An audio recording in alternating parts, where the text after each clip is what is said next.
Good morning students. कल हम function के बारे में पढ़ रहे थे, जो कि मैंने आपको बताया था y equals to f x, right. तो फंक्शन की डेफिनेशन मैंने आपको बताई थी, for each value of x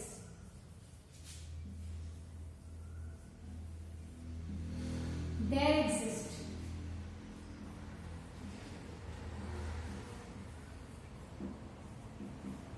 some value of y। ठीक है, मतलब क्या हो गया इसका कि हर एक वैल्यू ऑफ x के लिए हमारे पास कुछ वैल्यू होगी y की। ठीक है, तो वो फंक्शन हमारा कहलाया जाएगा। मतलब ये फंक्शन कब होगा, जब x की कुछ वैल्यूज के लिए हमारी y की कुछ वैल्यूज आएगी। तो कल जैसे कि आपको पता है, मैंने आपको बहुत सारी एग्जांपल्स इसकी दी थी कि x इक्वल्स टू 1 होगा तो फंक्शन की वैल्यू चेंज होगी, तो ऑटोमेटिकली y की वैल्यू चेंज होगी। तो हमने यही सब कल पढ़ा था। तो आज जो टॉपिक मैं कंटिन्यू करना चाहती हूँ वो है डेरिवेशन, जो इसके आगे वाला टॉपिक है। तो वो हम कंटिन्यू करेंगे आज, जिसका नाम है डेरिवेटिव। ठीक है, डेरिवेटिव बेसिकली होता क्या है,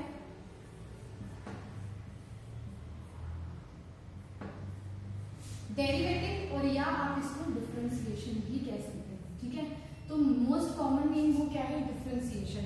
ठीक है, तो हम डिफरेंशिएशन ही बोलेंगे इसको। बेसिकली डिफरेंशिएशन क्या होता है, ये प्रोसेस होता है किसी फंक्शन का डेरिवेटिव फाइंड करने का। ठीक है, मतलब जैसे मैंने आपको फंक्शन बता दिया क्या होता है, वैसे कोई भी फंक्शन होगा, आपने उसका डेरिवेटिव फाइंड करना है। ठीक है, वो प्रोसेस जिसमें हम फाइंड करेंगे उसका डेरिवेटिव। तो मैं यहाँ पे लिख देती हूँ, differentiation is a process of finding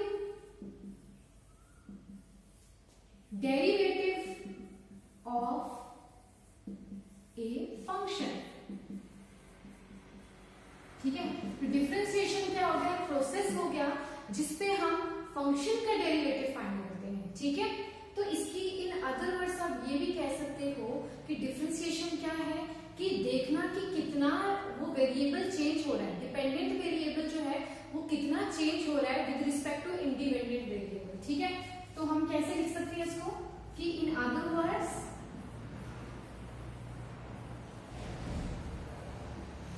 दूसरे लफ्जों में कहा जाए, the rate of change of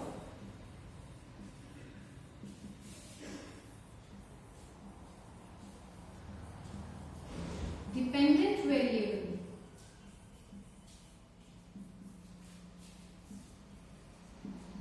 with respect to independent variable। ठीक है, independent variable मतलब रेट ऑफ चेंज फाइंड करना डिपेंडेंट वेरिएबल का इंडिपेंडेंट वेरिएबल के हिसाब से, कि भाई ये एक फंक्शन है। ठीक है, उसमें वो फंक्शन का जो डिपेंडेंट वेरिएबल है वो किस हिसाब से चेंज कर रहा है इंडिपेंडेंट वेरिएबल के विद रिस्पेक्ट टू। ठीक है, तो इसको मैं अगर एक मैथमेटिकल फॉर्म से डिनोट करूं तो वो क्या है, dy by dx। It is denoted by dy by dx। Okay, तो ये dy by dx से डिनोट किया जाता है, जिसमें y जो है आपका, इसको मैं और आपको अच्छे से इलैबोरेट करने के लिए बड़ा लिख देती हूँ। y जो है इसमें वो क्या है, डिपेंडेंट वेरिएबल। जैसे मैंने आपको इस इक्वेशन से बताया था y equals to f x, तो y मैंने आपको क्या बताया था, डिपेंडेंट वेरिएबल, और x क्या बताया था आपको मैंने, इंडिपेंडेंट वेरिएबल। तो यहाँ पे भी y क्या है, डिपेंडेंट वेरिएबल है, और x क्या है, इंडिपेंडेंट वेरिएबल है। मतलब इसका क्या हो गया कि y कितना चेंज कर रहा है, कितना चेंज कर रहा है वो किससे डिनोट करेंगे, इससे, d by d से। मतलब d by d कितना चेंज कर रहा है, ये रेट ऑफ चेंज है किसी वेरिएबल का। तो ये क्या डिनोट कर रहा है, डी बाई डी, कि कितना चेंज कर रहा है y with respect to x। ठीक है, तो हम इसको ऐसे भी लिख सकते हैं कि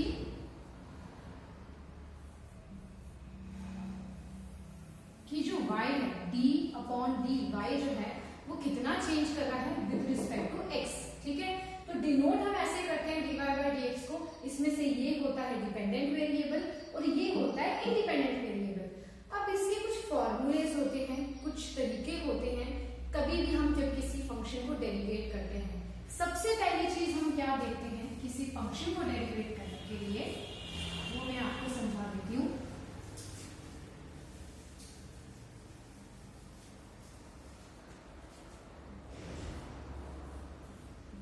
किसी भी फंक्शन को आप जब डेरिवेट कर रहे हो तो किसके रिस्पेक्टिव कर रहे हो आपको ये देखना, ठीक है। यहाँ पे मैं x के रिस्पेक्टिव कर रही हूँ, मतलब बाकी सारी चीज मेरे लिए क्या होगी, कांस्टेंट होंगी, बस मेरे को x पे फोकस रखना है, ठीक है। जहां पे x है मुझे वहां पे फोकस रखना है, बाकी सारी चीज को मैं क्या करूंगी, एज कांस्टेंट डील करूंगी, ठीक है। तो मैं इसके फॉर्मूले के हिसाब से आपको समझा देती हूँ कि क्या फॉर्मूले हैं और उनका डेरिवेटिव कैसे लिया जा सकता है, ठीक है। ये कुछ फंक्शंस हैं,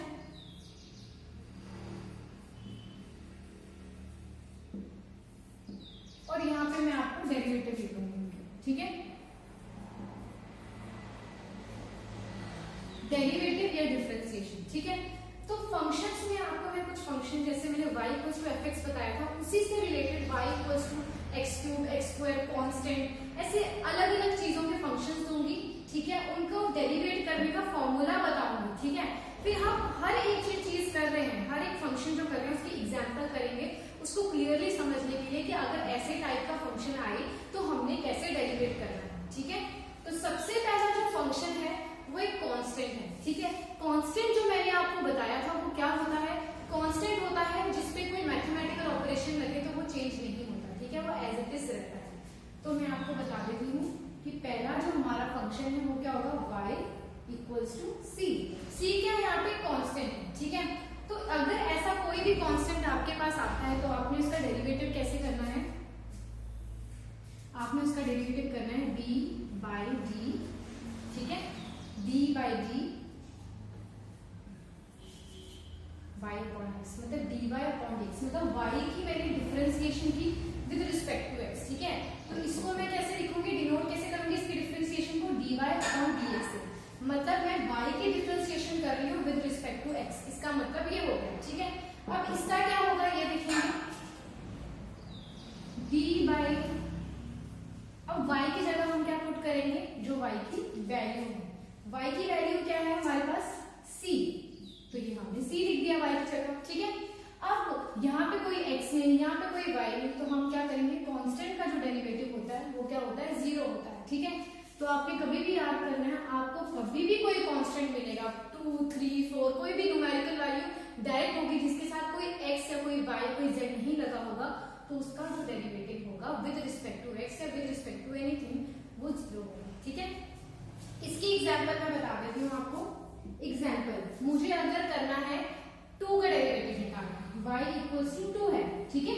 अगर मुझे इसका डेरिवेटिव निकालना है तो मैं क्या करूंगी, इसको ऐसे ही लिखूंगी dy अपॉन dx, ठीक है, जैसे मैंने यहाँ पे किया था।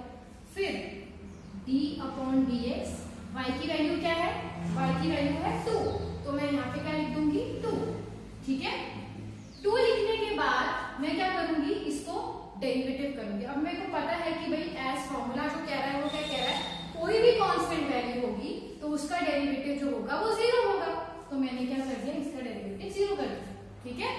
तो ऐसे किसी भी कांस्टेंट का डेरिवेटिव आप 0 करोगे। सेकेंड चीज पे हम आते हैं, आपका पहला फॉर्मूला होगा, ठीक है।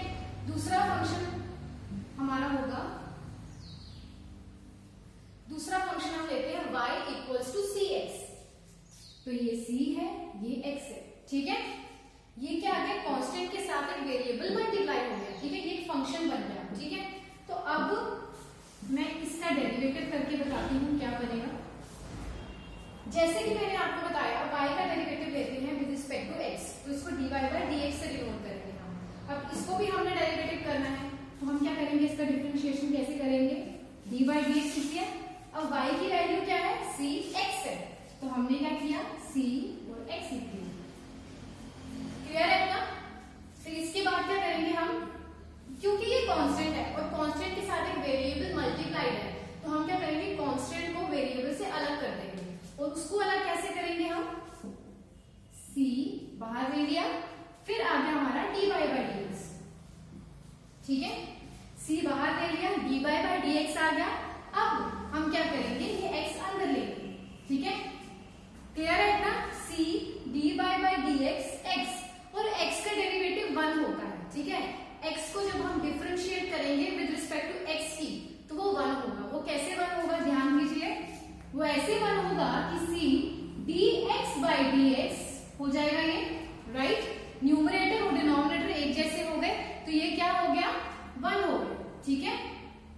dx by dx क्या आ गया, ये 1 के इक्वल आ गया, तो c वैसे का वैसा ही लिखा, और ये क्या हो गया, dx by dx 1 के इक्वल हो गया, ठीक है। तो c into 1 क्या हो गया, anything multiplied by 1 is again 1, again is c, तो ये क्या हो गया, c हो गया, ठीक है। अब इसका हम क्या करेंगे, एक एग्जांपल करेंगे, ठीक है।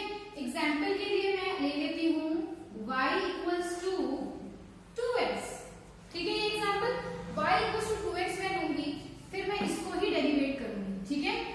ये मैं मिटा देती हूँ जो हमारी फॉर्मूला है, ताकि हम देखेंगे इसको कैसे करना है। तो अब मैं क्या करूंगी, y की जगह 2x को पुट करूंगी, ठीक है। ये मैंने 2x पुट कर दिया, राइट। ये 2x जो था y की वैल्यू ली थी, वो मैंने y की जगह पुट कर दिया। ये d by dx y की जगह 2x, ठीक है।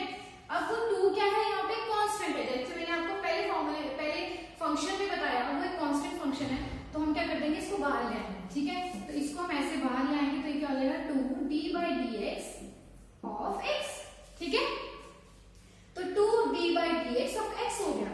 अब हम क्या करेंगे कि हमें पता है कि x का derivative with respect to x 1 ही होता है, तो हम क्या करेंगे, 2 को मल्टीप्लाई करेंगे 1 से, क्यों, क्योंकि dx by dx is 1, numerator denominator again gets cancel and we get 1, तो इसका क्या हो गया, 2 आंसर आ गया। मतलब क्या हुआ कि जब मैंने फंक्शन का डेरिवेटिव लिया dy by dx, तो मुझे क्या मिला, 2 मिला, ठीक है। तो ये क्या हो गया, कांस्टेंट की एग्जांपल, ठीक है। अब हम आ जाते हैं हमारी नेक्स्ट एग्जांपल पे।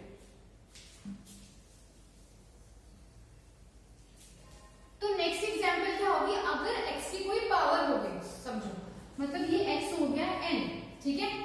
तब केस में, इस फंक्शन के केस में उसका डेरिवेटिव कैसे लेंगे वो हम देखेंगे, ठीक है।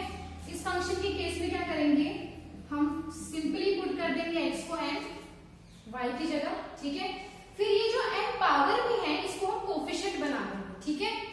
मतलब मैंने क्या किया, n x कर दिया, ठीक है। ये n को इधर लेके चले गए, और जो x की पावर n थी उसमें से 1 माइनस कर दिया, उसको 1 पीछे लेके चले गए, ठीक है। तो हम क्या करेंगे, n को माइनस कर देंगे 1 से, ठीक है। तो मतलब जब भी आपको x की पावर कोई नंबर मिलता है, तो आप उसका ऐसे डेरिवेटिव करेंगे, ठीक है।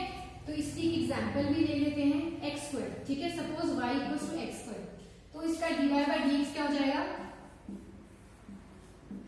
d upon dx 2x², sorry x², ठीक है। ये x² यहाँ पे पुट कर दिया। फिर मैंने जैसे आपको बोला, ये जो पावर है इसको कोफिशिएंट बनाएंगे, तो पावर 2 थी, 2 को कोफिशिएंट बना दिया मैंने x का, फिर 2 में से क्या कर दिया, 1 माइनस कर दिया। यहाँ पे 2 था, यहाँ पे n था, n में से 1 माइनस किया था, यहाँ पे 2 था, तो n इक्वल्स टू 2 है, तो 2 में से 1 माइनस कर दिया, हमें क्या मिला, 1 मिला, तो 2x1 दैट इज 2x ही होता है। तो ऐसे हमने क्या किया, x की रेस बार n को हमने डेरिवेटिव कर दिया, ठीक है। तो इसका डेरिवेटिव ऐसे ऐसे निकालना है। तो आगे हम और काफी इसके फॉर्मूले हैं जिनको और इलैबोरेटली एक्सप्लेन करेंगे कि कैसे किसी फंक्शन का हमने डेरिवेटिव निकालना है। ऐसे कई फॉर्मूले हैं, फिर हम एक मेथड है एब इनिशियो मेथड, जो कि बहुत इंपॉर्टेंट मेथड है, उसको समझेंगे, ठीक है। So this was for today. आज हम फाइंड करते हैं इतना ही।